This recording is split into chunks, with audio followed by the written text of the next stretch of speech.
Ladies and gentlemen, live from the Boardwalk stage, it's Between Two Palms with your hosts, Derek and Mikey. Okay, hey everyone, Derek Clark here. Anyhow, live from the Boardwalk stage, we're in Between Two Palms with my favorite co-host, Mikey Muscatello. I'm the only co-host. It's like saying your favorite kid and you only have one kid. Doing it. I like it. Yourself, yours truly, Derek Clark. Hey, thanks for tuning in. We really appreciate it. We would, send flowers and candy to everybody right now, but I think we're going to dive right into this. Yeah, right into this nastiness that's happening. Yeah, there's a lot going on. There's a lot going on in the world, and there's a lot I want to get to on this episode. So let's just dive right into something we had actually talked about off the mic, and this was in a meeting. So one of the things that bands don't totally understand is going out there and having to pay. Sell tickets to play here, or even at any other venues, which we'll talk about and get into, and then they wonder why, why they're not making any money, or how come not getting paid, or whatever it might be. And recently, you had an issue with the band about pay. You don't have to name the band if you don't want to, but I would like to hear the story so that we can kind of clear the air there and what happened between the band and the venue, because the band had posted something on social media, which is a bad look, by the way. Yeah. Well, we didn't have an exchange. They just made a comment on social media when somebody said, they do really good for the community and everything like that. And then they chimed in and said, but they don't pay their bands shit, or paraphrasing, they don't pay their bands, like we steal money. So their comment was on something somebody was saying good about positive, you. Yes. Positive about what you guys do for the community, which is a great thing. They were the Debbie Downer. They just came in and said, fuck those guys. Yep. They don't pay us. Yep. Why? Why would they say that? What happened? And they're a good band, too. Okay. I don't know why they would do that.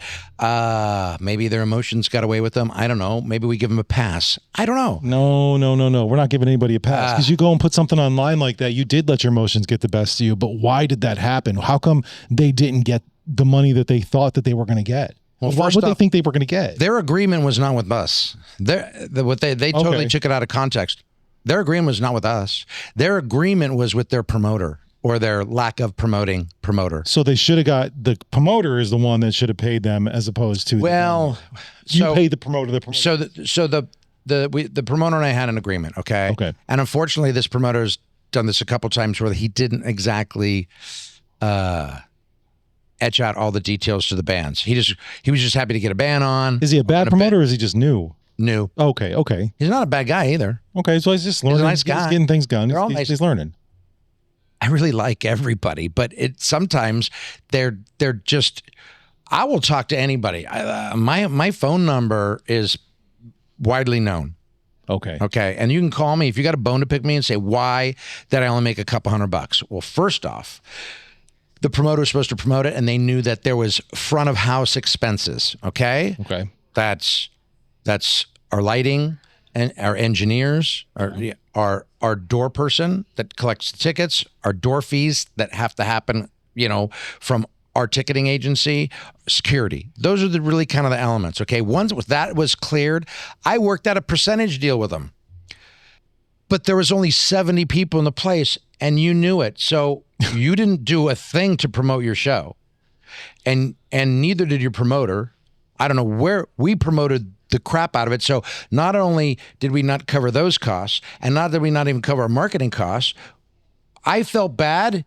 I don't like any band not to make it. I still gave a couple $100 to each band, and that put us in the hole even more. We lost money that night. And you say, oh, they get the bar in the kitchen. 70 people didn't pay my people. That's the bar and kitchen. So who cares? That's none of their business anyway. You get the bar in the kitchen. Why are you barking at me if you saw that you drew 70 people? Total for 3 bands. Well, I'm sure maybe in their mind, that's your fault that only 70 people showed up.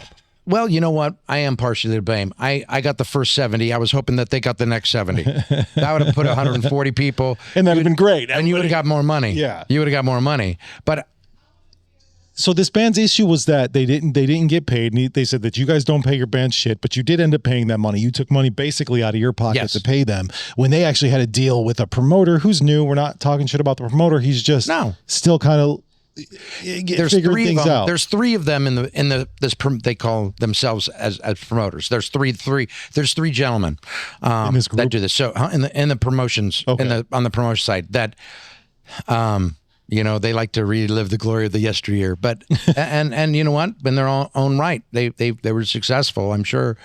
I just think that I'm going to say communication is the mother of all distress. You either have great communication and a great wife with great communication and great staff, great communication, promoter, bands, communicate, because we lay a lot of stuff out there. I don't really like to communicate by email, and I really don't like to communicate by text because there's no voice inflection. If you take it the bad way. I have hundreds of emails that I get a day, and I make them very short and sweet, so you can think that I'm curt, but I'm not. But I could take out of the equation 5 emails by a simple 3-minute phone call. Oh yeah, absolutely. You know? Yeah. Okay, give me a call. Yeah. Why didn't I get paid? Be pissed at me. I will sit down. Matter of fact, I want to make a future episode about, hey, I want to see bands per second. Put a band member here. Maybe a 3-way. Put a band member here, and let's have a conversation about. I would love that. I think that'd be cool. What does it take to run a venue, and what does it take to put a band on? Let's talk about that for a second. Then, yeah. Because what does it take for a band to get here and play at the Boardwalk? What do they have to do? What are you looking for on that side of things from the venue, from the owner? Like, what do you want? The genre we take a look at. We want to pair that with other similar things, and maybe we got something national or regional coming down that we can have them as openers, or maybe they're good enough. They've got the Spotify. We vet them. You know, they got followers, they got this, some do Instagram, some do both Instagram, Facebook, some do TikTok. We can look at all that stuff. Mm-hmm. But that matters. But I just want to stop that there. That means they're working. That matters. So like, if I was a promoter or even a venue owner, if I went and this band's like, okay, this band wants to book here, let's go check them out. And I look at their Instagram and it's like a couple of posts here and there. Look at their Facebook, it's dead. Their Spotify numbers, I'm not going to give too much relevance to because maybe they're a little bit bigger here and they're not getting a whole lot of player. But I'm going to look at what they're doing promotionally on their end. If there's nothing, then why would I do that? All the promoter did was repost 1 or 2 of our posts at the very end. That's not promoting. I was very disappointed, and I think that they now are working not down the street, but across the way, and they're picking up another. And I hope they learned what they should and shouldn't do because they didn't do a lot. Well, here's something that you shouldn't do if you're in a band and you want to continue to play and not have a bad name is you shouldn't go to social media and badmouth venues. Yeah, as pissed off as you are. You really should. You just shouldn't. It doesn't matter. Like, I mean, you can go into your circles and talk to other bands. Say, hey, if you really feel like it's that big of a deal, you should go and say, hey, you guys might not want to play there. But putting it out in a public forum like that, when you clearly had no fucking idea what you were talking about, right, just makes you look really bad. Right. Because between a band and a venue, it's a partnership. It really is. And it doesn't matter if you're playing Goldfields or if you're playing downtown Goldfields or Goldfields here or Opera House or the breweries or whatever. If you don't put the work in, you're not going to get paid. Or you're not going to get paid what you think you're worth. Well, you might not even get a gig. You know what I mean? Because that's where we're at. So you're saying, so now if a band wants to play and you go look at their socials, you look at those numbers, what's the next step? I will work a deal out with them and see if we can build a bill, or I might have a bill that I reach out to him on. I'm going to tell you something. Not too long ago, we had Kill Day 6 here, and he put together a deal, and I had it all etched out. I even paid him more than what I agreed to because he did such a fantastic job and all the bands did a fantastic job. And they went and he says, I'm selling tickets because I don't play all over the place and I know we got to sell tickets. We want to bring our crowd in. Yeah. And for them, it's the same as posting a ticket link. We post a ticket link, they go to the ticket link. All he does is put a shadow saying, hey, I got tickets or a ticket link. Come do it. I pay on our ticket link to bands, even when they sell. Okay. So they did a fantastic job. Okay. And we gave a little bit to charity and we were happy and we had 200 plus people in here. Okay. That's great. He worked his ass off. Okay. I wish that he could give a class on that side to the up and comers or the lazy ones that want to now, hey, sometimes we get complacent and we get lazy and we need to re-energize ourselves. I'm going to tell you, he'll re-energize your ass. He will make you accountable. And and we cut checks to each individual band according to that, and then I doubled it. That's fantastic. So there is potential to not only make the money you were supposedly gonna make anyway, but you can make more if you're working really hard at it. But you said something that I want to bring up. You said that he said he'll sell tickets. Yeah. What? That's great. Why would any band be opposed to selling tickets? Because I know that we've had conversations where bands like, I'm not selling tickets. Like, what, are you fucking too good to sell tickets to your own show? Well, two reasons. One, yeah, you're lazy. That's probably maybe 10 or 15% of it. But the other part is that they play all over the place. All over. We can't get a door. We don't want to book you. I mean, if you're playing at Jan's Lounge and you're playing at Tano's and you're playing at Scotty's in his backyard and you're playing country in the park for free and you're playing this, that, the other, and you're doing it back to back to back to back, and then you think that you're going to come here within 30, 45 days on either side of playing a venue and think that you're going to get, I got some really great bands that all they do is covers, like Class of 85. Okay. They space it out. They have followers. Yeah. You want to play all covers? You want to do something right? Travis and Doug got it down. They're fucking smart. Okay. Yeah. Now, I'm not saying that other band's stupid. I'm just saying that they got involved with something other than me that didn't do them any justice. Well, you can also, as a band, if you do that and you create that demand for your band, no matter whatever, no matter what kind of music you're playing, but if you have a following and you're building the following and you start to create a demand, not only are you creating that demand and people will show up to your shows, but you can also get paid more money that way. So like you can command more money because I'm gonna bring in 300 people. Of course you're going to pay me some money or whatever it is, but you have to put the want. Yeah. And you have to create that want. But if you're playing every weekend, people can see you anytime they want to. And they can see you anytime they want to. Whatever it is. Why would they pay? There's one isolated place, and they're open 7-8 months a year, and it's Swabby's. It's my buddy Chris. Yeah. He has the atmosphere. He's got the river. He's got the atmosphere. He could put in different tributes and different stuff all the time.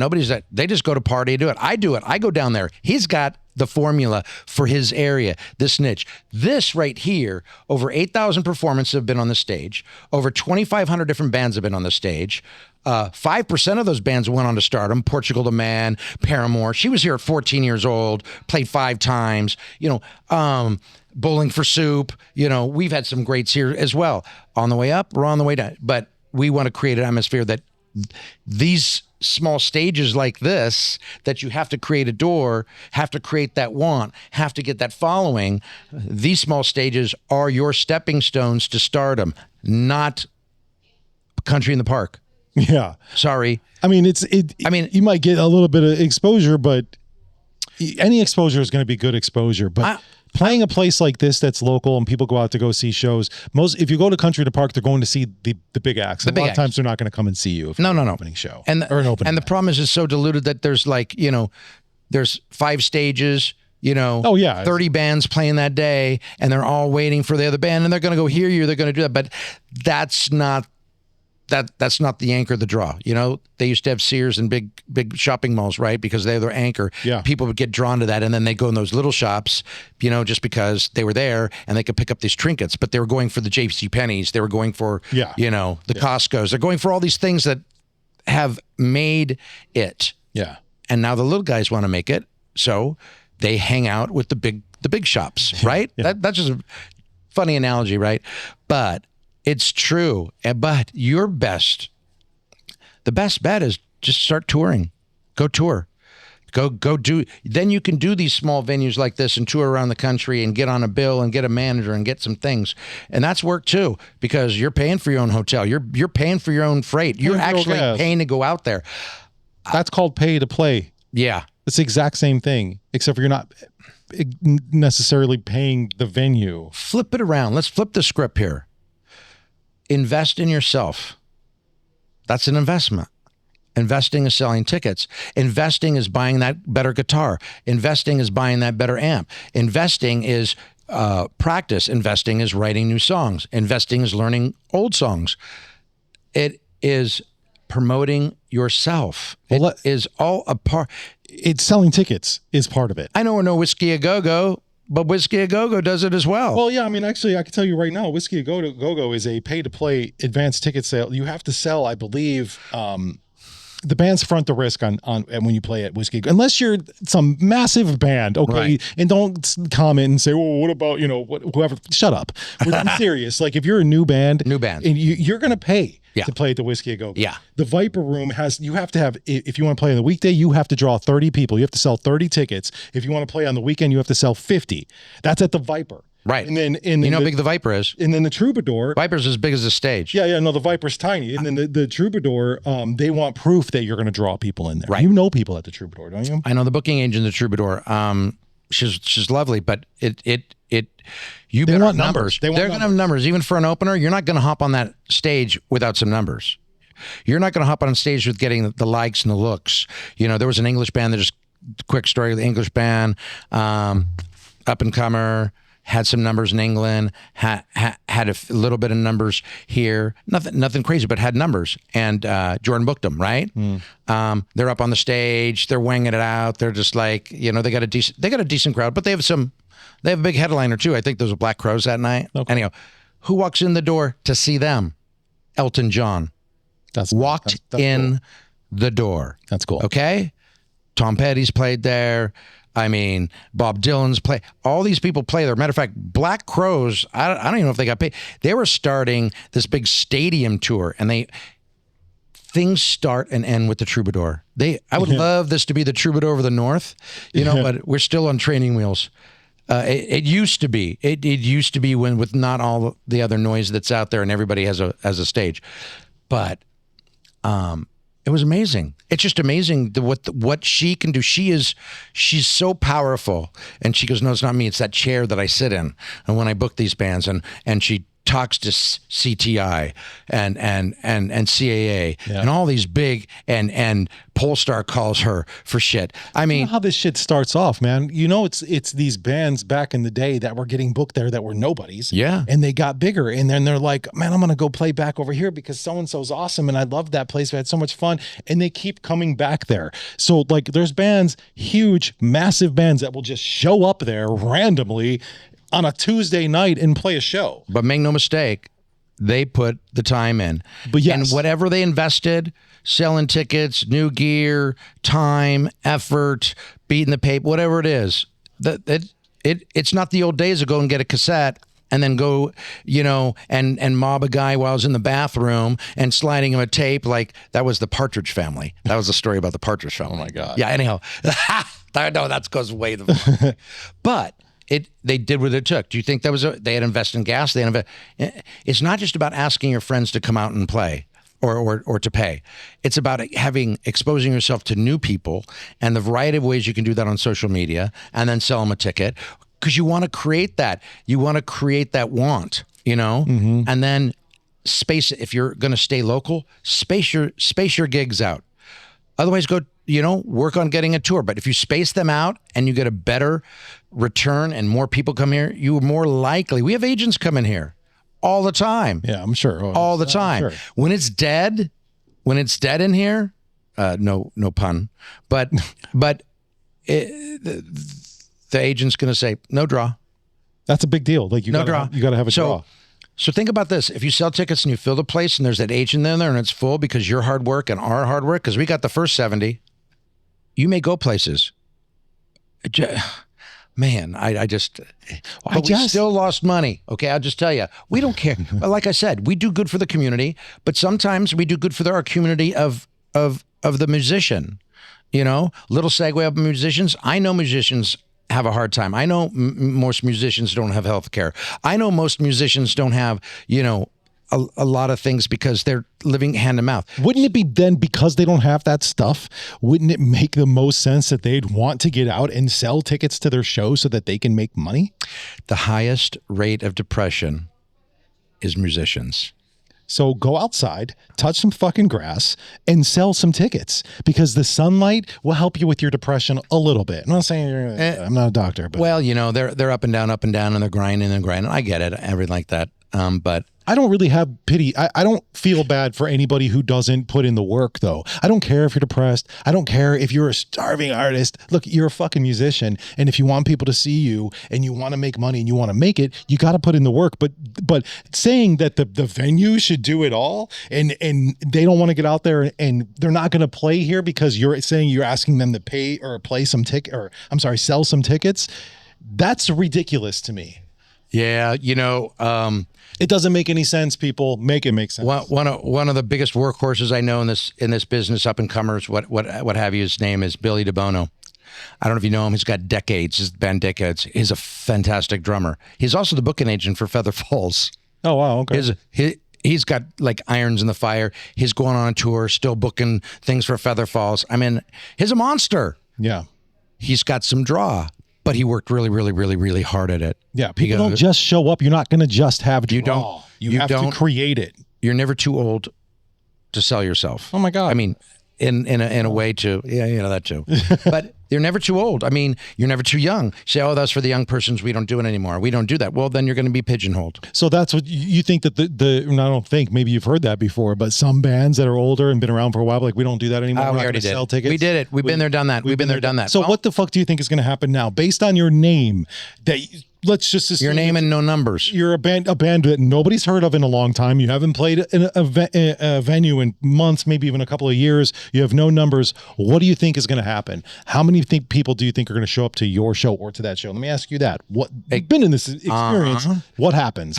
You fall off the tree. Nobody shows up. You just die. Hey, but here's a good fun fact. Some Fear None reunion. Oh man, those guys are killing it though with the promotion. They're killing it. They doing it right on the horse. They're killing it. They're doing it right. Absolutely. And they're playing here. And then I'm sure they're going to play another place, in 30, 45 days. There is a radius clause for a reason in contracts. Okay. And it's typically 25 miles radius, which means if you at that point, it's 25 and 25, and then there's a round. It's 50 miles across. For you that need a little schooling, that's a radius, okay? And 30 days. 30 days before, 30 days after, in that area. Do you have radius clauses in your contract? I do. Okay. Well, now I do. Well, I didn't, laws are only made in this country by things that had mishaps, okay, right? Yeah. They just don't make laws because everybody's abiding citizen. Yeah. They make, but for the unabiding citizen, a law only keeps the honest person honest, doesn't even master the thief, Well, it's like gun laws only, I don't get into all that, but that's the same thing. Gun laws aren't going to stop a criminal from using a gun. No, They're criminals. Yeah, I know, right? They break the law. They're going to find the gun. Yes. But anyway, but yeah. We're the music gun here. Yeah. We want to squeeze out a few rounds out there, and we just ask for 240 people a night to come see us, 3 times a week, 4 times a week. And we work really, really hard. We're not quite there on a consistent basis, but that's where we need the help with the bands. They got to get, we were doing it all wrong. We thought we just opened the doors, everybody come in and see the bands and then leave. That was my night. I was naive. Yeah. I was totally naive. Yeah. So after $300,000 of throwing that down, over a year. Yeah. That's a lot of money. Yeah. A lot of money. But your point is though, the partnership, back to that, between the venue, you, and the band, it's a partnership. You're doing your part. You're putting them up here. You're giving them great sound. You're giving them a bar. You're giving them a place to play. And on top of it, you're promoting the show. I see the promotions. I help create the promotions. Right. You know what I mean? I get it. I see it. I see the marketing. So it's getting done on your end. But then I see these bands too. And I don't see them promoting anything. Honestly, some Fear None is probably the one band that I see, at least recently. I got Pablo Cruz promoting their stuff. I don't follow Pablo. I know. So I won't see that. And plus, they're not. I'm talking about locally. Yeah, they're local, but they still are doing their promotions. They're still doing. And that's a big deal. Then yeah, maybe they got a little promotions department, but hey, they didn't stop doing it because that cost them money. Yeah, they didn't stop doing it because they're too old or they've been there, done that either. They're doing it because they know it works. Yep. But I think if you ever want to look back and you want to say, okay, we were there. Now we're here. And if you're stuck there, what are you doing? What are you doing to stay stuck? How do you unstuck yourself? It's not doing the same thing over and over again, expecting different results. Let's try something different. Try as many things as you can and find a thing that works. if it is your passion, Yeah. if you want to make it, if you really want to get there, then you're going to have to push the envelope, man. You're going to have to get out of your own way, and you're going to have to work really hard. If you don't, and you just want to be local and you just want to do hit and miss, have somebody else book your shows and somebody else, it's going to fail. It's not going to work. That's fine. You do it. It's not going to work. You're not going to make money, but you want to do that, go ahead. We're not going to stop anybody from doing what they want to do. No. But if you put in the only way it's going to actually get somewhere is if you put in the work. You can't, nothing's going to be handed to you. I got to work every day. Me too. Work is a 4-letter word. No. Now, how do you make it fun? 10% of the time, 20% it's fun. The crowds are coming in. We have a great night. We're able to donate to charity. That makes you feel really special and really good. The ones that you put in all this effort and everything like that, and then it's kind of one-sided, and it doesn't turn out very well. And I'm not saying if we both did it, it's going to turn out well, but you definitely stack the odds greatly in your favor when you do all the work. Yeah. When if you take this partnership, if you plan on playing at the Boardwalk, or you want to play at the Boardwalk, and you look at it as a partnership, which is the only way you should be looking at it. The Boardwalk's going to do their part. You got to do your part. You're going to have to sell some tickets. You're going to have to get some people in here. If you don't, you're not going to be able to play here, not only just here, but any venue. We have a lot of people that love this place, and we have people that, want it to be of the old, and it can't be. No, the times have changed so much. The industry has changed so much. It's been, it's a damn Mr. Toad's Wild Ride, Yeah. But you want to make yourself special, set yourself apart, do the work and hustle. And, I don't know if Kill Day 6 wants to make it to the top. They sure act like it. Yeah. Right? Yeah. And they go after it. And they make their show special. Mm-hmm. And we made their show special, and we'll do everything we can and facilitate everything we can for any band that wants to put in the work. So if a band is willing to put in the work, what do they have to do to play here at the Boardwalk? What is the steps to follow? Like, where do they go? Do they want to go? They go to the website. What do they do? That's great question. We have specifically have a web link on our website at rocktheboardwalk.com. And I'll say event here or play here. Okay. Event is because we'll rent out this place for events as well. Yeah. Because we got a great kitchen, great everything. But they will fill out a form. Okay. Now, we've made only a certain amount of things mandatory asterisks, but there's a whole lot of information on there. If you just do the asterisks, you'll be lucky if we call you back, because we get a ton of them like that. Fill out as much as you can, your Spotify link, this link, that link, your EPK, electronic press kit, okay? New up-and-comers don't know that. You have to have electronic press kit, or it's called an EPK. That's what we use. We see all these different things. And what it has is great video. It has great pictures. It has great content, great bio. You got to sell yourself. That's what the EPK is. It's you're selling yourself. It's your band's bio. That's the music resume. Yeah. If you don't, great way to put it. If you don't have a good resume out there to get a job, a great resume, and it's just kind of like, this is my address, my phone number. I'm really great with people, and you have 10 different jobs in the last 1 year. Not good. It's not good. Okay. So you want to put your best foot forward in a resume and list a couple jobs. Try to get that interview. You know what? Squeaky wheel does definitely get grease. I have people show up here. Oh, that's a fact. The squeaky wheel thing. And I'll take a look at them, and they're eager and they want to do some things. Listen, I give people shots all the time. Yeah. I had a kid. He's about this big around. We're having a meeting. He was about, and he wouldn't look in the eyes. He knocked on the door during the meeting on a Wednesday. And yeah, can I help you? And he said, I'm just okay. Do you have an application? I'll do anything. I'll do anything. And so I don't know if it was myself or Sarah or somebody said, yeah, let's get you an application. Okay. Gave it to him, left, right? So we finished the meeting and everything, and the door was open because it was during the day, the doors are locked. And he waited outside. He waited outside for the door to come back open because he knew he interrupted a meeting the first time. Wow. Waited outside, and as soon as the door swung open, he came in with his application. He goes, I'll do anything. Wow. I'll clean tables. I'll do anything. And it's not that he was so desperate. He was persistent. And he still works for us to this day. Where's he at? What's he do? Where does he work? Christopher works here. Nice. And he is one of the best assets. That's great. He's the guy that's cleaning the table, that's spinning the. I think I know you're talking. Okay. He helps. He runs food. He's just grown. He was in this cocoon, and he was like, I don't know, like 125 pounds. But now Christopher, I think, is like 180. You know, he takes his limited knowledge that he has, and works it to his best ability. And then we asked him, does he want to do a little bit more? We push him, and he has grown so much. That's great. And he is one of our greatest assets. Greatest assets. That's awesome. That's what a band needs to do. Yes. That's how a band gets noticed. Yes. They do abnormal things that other people won't do because they're waiting on it. He didn't wait. You don't wait on it. You want to work for CAA. You want to get booked with CAA. You just keep peppering them with stuff. Yeah. You just keep it. You know what? It's a numbers game. This is a numbers game, right?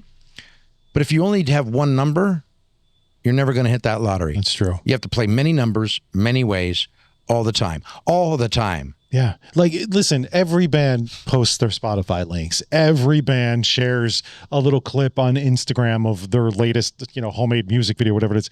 What are you doing that every other band isn't doing?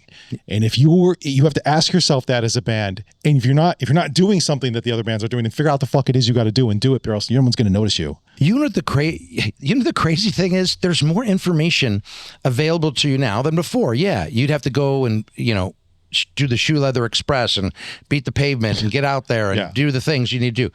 But if you don't know how to do something, there's information out there that teaches you how to do it. YouTube it or whatever it is. It's like crazy. They said, oh, I got to fix this. And they're fixing stuff. They're fixing YouTube University, man. They're fixing my control panel outside because they're looking at somebody that has a subscribe button. Yeah. And is walking them through the step-by-step to get it done. I mean, well, that's shit works. It works in your hand, right? It works. But if you don't know how to get a Spotify channel, and how you have to. There are so many free platforms. You know why they're free is because the people that it attracts will buy shit. Mm-hmm. So they put you up for free. So they're using you. Yeah. And for a purpose. And your data. And they're using you to sell other shit. Yes. Okay? And as you get bigger and bigger, then they'll throw a few morsels out, so they want you to work harder, and then they throw more morsels, and then you get paid. That's what YouTube's all about. Then you get paid. Make so much money off YouTube. I know. I haven't made any money off YouTube. I was hoping we could make a little money off YouTube so we could really take our nonprofit to the next level. Yeah. We have a nonprofit, so okay. We'll talk about that in another future show. But yeah, and it's all It's all in service of others. Yeah, it's pretty. I know you guys do really great work here. Yeah. So when a band wants to play, they go to the website. Yeah. They fill out the form. We'll contact them. You fill it out as much as possible. Don't be a lazy ass, or else they're not going to contact you. Like right. It's pretty much what you just said. Like if you just fill in the asterisks and right. There's other and and there's stuff that comes to us, and we've got great booking agents. I'm kind of stepping out of that role a little bit. Yeah. So you can focus on the podcast. Yeah, to focus on the podcast and other great things too. But not to say this is not great, but we have a lot of irons in the fire right now. So we have great booking, and they look at that stuff all the time, and they're constantly. And I made this a priority. Up and comers. Yeah. And there's enough of them that hungry. One of my booking agents took somebody off the bill the other day because one of the guys called back, so we're not selling. That's what I was trying to say. Like, dude, I don't understand. Like, you're too good to just sell some tickets. You ain't nobody. Like, the other three guys were like, we're selling tickets. Everybody in the band's all about it, except for one guy. I guess the team leader was like, nope, we're not doing it. Too good to sell tickets. And so, we got to fall in. We're just, don't worry about it. And my guy goes, sorry, man, I can't put you on the bill. Yeah. Like, it's that simple. It was that simple. And so, they booked another show, some other place. That's great. Go ahead. Do what you got to do. But, we're trying to give these people the fundamentals of what it's going to take. Mm-hmm. And I'm learning from the places like the Troubadour because I've got her her line. I know Johnny, the GM over at the Viper Room. Yeah. I'm part of the National Independent Vendor Association that I go and we mix and match, and I'm on the legislation committee and on these other things that are trying to lobby to keep these small stages intact, because these Live Nations and these Ticketmasters, they want us out of business. Of course they want us out of business. They want to control the entire market, and we got another thing for them because there's a class action suit rolling around here. So we're just not going to tolerate it. Like they say, united we stand, divided we fall. So we've got thousands of these small companies, small cap rooms, and we're not gonna tolerate it. And we've got the ear of congressmen, good congresspeople, senators, and the right people, right? And we're not. You're going to see something happen really soon. Soon in legislation is a couple years, but you're going to see something here soon. Good About how they're going to break that. That's an antitrust. That's a monopoly. We're going to. That's a. Well, it's like they own that, and then they own Ticketmaster, and then they start owning venues, and it's like, dude, how is that legal? We had Savannah Dexter booked here, and we were almost sold out on a. And matter of fact, Savannah Dexter and Gager Bribo, it was the best man and best the woman of honor, matron of honor, because I think she was married to Bribo and had a kid. Anyhow, to Jelly Roll. They know Jelly Roll, right? Yeah, okay. They were doing a tour, and they're coming, and they had everything locked and booked on the East Coast, come to West Coast, and they had Southern California locked, and they're locking us up. We were all great. They had a place in Reno that was like 2 nights, and another. They killed the tour, the West Coast tour, by buying the place in Reno. It was a 1,500 cap place, because I was just going to pay their expenses to run the West Coast, and closed it down and canceled all the shows. So they bought the venue and closed it down. Yep, because they wanted the tour to come to them, and they didn't. The tour didn't go to them. Well, they canceled the tour. They canceled the West Coast part. Oh, of the tour. okay. It was horrible. That Anyhow, sucks. that's the game. That's the It's a game we shitty have part to of the play. game, though. But that's not a game. I can't play that game. Yeah. I can't play it at all. But again, we're going back with Troy and Dana booking shows, and we're just gonna go locals, and we're gonna do some regionals. And yes, we'll bring a Pablo Cruz in once in a while. We'll bring a fastball in, or another big red jumpsuit apparatus. But we're gonna try to do a big anchor, once a month. But we want to help up and comers, and it's not just our local up and comers, other local up and comers that want to jump on other bills with our local up and comers. Yeah, for sure. Sell their merch. They can keep 100% of their merch. We're not cutting in any See, that's really good. People need to know that too, because that's a new thing. They want a percentage of your merch. They want a percentage of merch. They want a percentage of everything. And so whatever you do, we will work out a deal on the meet and greet, depending upon what we have to do for the meet and greet. Like what we'll do for some of the meet and greets is the people that come, we'll have like some fear none. They're doing a meet and greet, right? So we're going to do hors d'oeuvres. Yeah, for sure. Man, you can do it up. What we VIP, what we call them Hawaii poo-poos, right? So they're going to we're going to give them a specialty cocktail for some poo-poo platter. Yeah, and we're going to people serve, and yeah, it's going to be but we set ourselves apart. People don't know that you come to a meet and greet, we give you the royal treatment, and so even if we're making like 30% or 40% of the meet and greet, we're going to spend that meet and greet to make these people feel really, really special. Yeah, and they have to know that. And we're really kind of, setting ourselves apart, but we're doing it, by people that have knowledge about this one or two at a time. So it's a long process. It's a long grassroots effort. It's very long to get people to know. And you know what? I cannot make everybody happy all the time, but I will make some of the people happy some of the time. That's true. I just will. We just will. And sometimes you just can't make anybody happy because they have life going on. But that's why I wanted to inspire them to come hear music, even if life is going on and it's really not happening for you. I guarantee that if you sent me an email, if you went on to booking and it'll get to me at Rock the Boardwalk and you said, "Hey, I've had the worst." You don't have to tell me your story, but I'm just having a hell of a week. I can't afford the show, but I'd really like to come to a show. I'll get you tickets. I will send you fucking tickets. I guarantee you that. And you will have a great time. You have a great time. You will have a great time. We give away tickets to radio stations, We're getting involved with vet ticks now, and we're going to be podcasts that time. I'll give you tickets. I'll give you GA tickets. You call me, you send me an email, you do something, and you say, hey, music, the soul wonder, can't heal everything, but it will take you out of the moment for a bit. You want a set of tickets? I'll give you a ticket. I'll give you a set of tickets. This is what it's about. If we're willing to donate money from our door to charity and other organizations for the betterment of people, it starts here. I'll give you tickets. I will do that. That's great. I think that's great. I won't give you tickets every weekend, but I'll give you tickets. Right? Yeah. I'll do it. And if you're a band, we'll give you tickets to get out there and sell too, so that you can come play here. Right. And you know what? and here's another thing. Every band we allow in our contract to a +1, right? Oh, for sure. Yeah. Not +2 and +3, +4, and you get remember, the longer your list, the less money that you make. Yeah. I mean, well, the less money that's coming in the door. Sure, I don't take anything out of it, but we're not going to, you got 5 people in your band, you get 5 +1s that you can give out. But you need to get out there and hustle. What if it's a band? What if the band has, the band has like a merch person, and it's like the band, the crew. That's part of the crew. Okay. If they have a merch person or 2 merch people, it's like it's a band. They're part of the band. Basically, the players get a +1. But if they have merch people, we'll let them in as well. Obviously, but they don't get a +1. Okay. They don't get a +1. Gotcha. They're not why they're there. No, they're part of the. Part of the. Yeah. And I've had we have Stinkfoot Orchestra coming Friday, right? Well, it probably had already passed by the time we post-produced. Yeah, because this will go. Yeah, but that's okay. Anyhow, so Stinkfoot has 13 players. Yeah, that's going to be interesting on here. They have all their own equipment, so we have to take everything off.